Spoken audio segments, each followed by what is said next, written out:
everybody. Thanks for joining me for another one-man review. Today I've got a small little anthology book from Glacier Bay Books. This is From This Flame by the artist Oumi Konomi. And like I said, it's just a series of short stories. Glacier Bay, if you're not familiar with them, if you haven't seen any of my videos on their work, their whole mission as a publisher is to bring over more underground indie manga to the United States and give those voices an audience over here and expose us to the full breadth of what's going on in Japan. We often get the wrong impression. I learned from following what Glacier Bay does that I've had formed a wrong impression of how diverse the market really is in Japan, especially in the less mainstream stuff. So I love what they're doing as a publisher. This book is no exception. There's just some stunning art in here. I'm not really going to go into the stories on each one because they're really short and I don't want to give away too much, but just this really delicate kind of like broken lines that you kind of get in like Miyazaki as well. And then just some fantastic imagery. This is like this goddess thing that's coming and throwing flower petals, like burying the earth in flower petals. So really beautiful images there. This one here, you have this gal that gets trapped in this crystal as a punishment, and just the kind of texture and patterning and the use of all these little diamond shapes to build up the crystal form. I just think it's really lovely, stunning artwork. Like the effect here of looking through the reflective surface is really nice.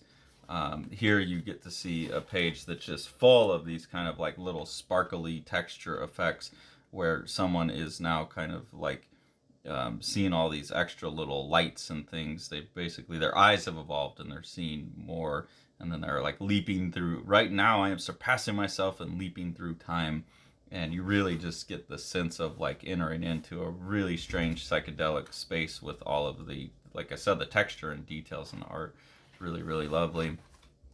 But also just the ability to create some more like down-to-earth lovely scenes, like just having someone here sitting at the table with the kind of curtains blowing and the leaves and the trees and all of that stuff.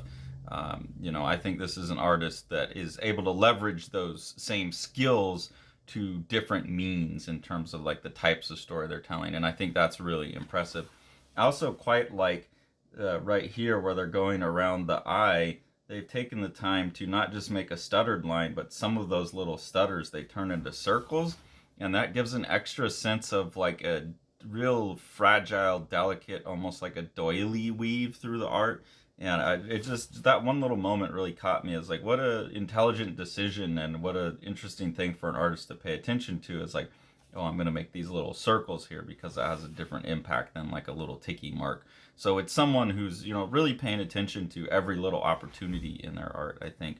And then this piece right here just really, really knocked my socks off. Because it feels so not what I'm used to seeing from manga. Like this type of page layout, I could think of like Eleanor Davis or, some other artists at Fantagraphics who maybe kind of do these total page compositions like this with characters floating around in blankets and designs and things.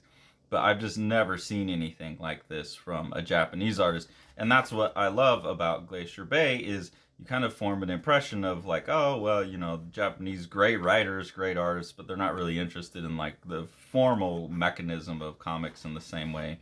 And then when you see a story like this, it's like, oh yeah, there are people over there. We're just not getting exposed to them until now. And that's why I appreciate Glacier Bay so much. And here, again, there's this like almost completely abstract story, which is really, really thrilling to me to look at. This is never-ending argument, never-ending. And these kind of page compositions, these kind of almost abstract, non-representational effects, almost looking like a Michael DeForge comic, like that. This really reminds me of Michael DeForge. So to see this kind of thing developing in Japan, this kind of thing right here, which is looking like what the Rupert and Malat are doing on the extraordinary part, or just some other Trad Moore and some other artists I can think of that are working really abstract. It's just really, really phenomenal to me.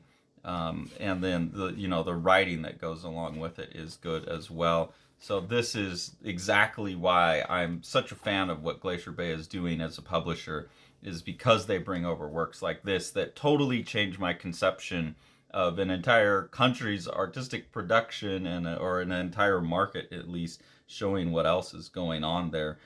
Is just such a valuable thing for a publisher to be doing. And this artist is one of the perfect people for what they're doing. So really big fan of this book.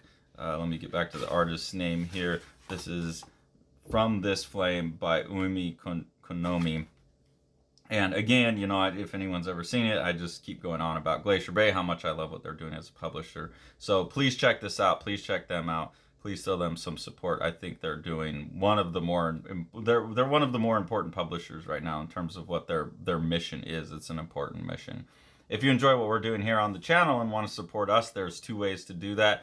The first way is through our Patreon. We have a couple different tiers of interaction there. Any of the money that we get just goes back into buying the books, so we just try and turn it back into the industry and you know, kind of keep the good times rolling and keep us in books to share with you all. So we appreciate that.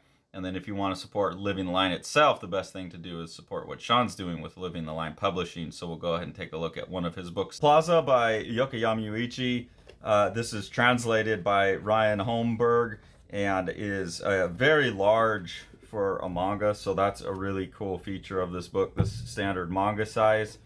And this is just a 200 some odd page representation of what Yokoyama Yuichi thinks of the Carnival parade, and he's just made this like relentlessly loud and rhythmic book that pushes all kinds of amazing boundaries of what comics and manga are, and we could not recommend this book more.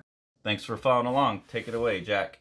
You want to see all these books? Smash that subscribe button and the like button and the bell, and then you get them.